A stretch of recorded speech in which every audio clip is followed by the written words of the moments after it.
Explain natin kay Dad tsaka kay Buwi kung ano yung tulong-dunong.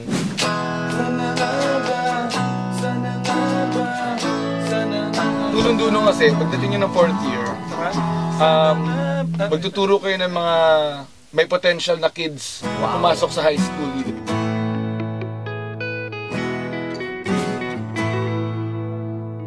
Nung una akala ko, it was just one of those extracurricular activities that were required. Sana nga ba, mga kuya, kailangan kayo? The tutor sessions goes by na tumagal, mas lalo kong minahal yung students ko na parang kapatid ko rin sila. Simpleng grupo, lumaki ng tuluyan, ang tulong-dulong iniluwag. Tulong-dunong was really a very big part of us Ateneo High School students. Much more sa akin because I've learned to really live the being a kuya to others.